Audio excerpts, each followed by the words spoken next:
Last 4-5 years కూడా ఐబిడికి చాలా రకమైన ట్రీట్మెంట్స్ వచ్చాయి. సింపుల్ మెడికేషన్ మొదలు పెట్టినట్లయితే 5SA కాంపౌండ్స్ అంటాము, అవి కాకుండా ఎజోథైప్రిన్ లాంటి మెడికేషన్, మిథోట్రెక్సెట్ లాంటి మెడికేషన్, ఇవే కాకుండా బయోలాజిక్ ఇంజెక్షన్స్ ఉంటాయి. ఇంప్లిక్సిమాబ్, అడలుమ్యాబ్ అంటాము, విడురుజ్మాబ్ అనేది ఒకటి, ఉస్టెకినిమాబ్ అని ఒకటి. ఇవే కాకుండా ఈ మధ్యకాలంలో స్మాల్ మాలిక్యూల్స్ కూడా వింటా ఉన్నాం. సో ఇవి కూడా మనకు అందుబాటులో వచ్చాయి అన్నమాట.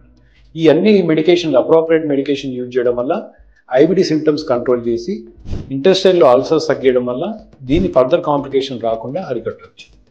డిసీజ్ కంట్రోల్ కానట్టయితే కొంతవరకు క్యాన్సర్ రిస్క్ కూడా ఉంటుందండి. క్యాన్సర్ రిస్కే కాకుండా ఈ జబ్బు ఏదైతే ఉందో inflammatory bowl disease extra intestinal manifestations, అంటే మన ఇంటెస్టైన్ కాకుండా బయటికి వచ్చి అల్సరేటివ్ కొలైటిస్ కానీ, క్రోన్స్ కానీ, లివర్ని ఎఫెక్ట్ చేయడము, బోన్స్ ఎఫెక్ట్ చేయడం, ఇట్లాంటి ఇష్యూస్ ఉంటాయి అన్నమాట.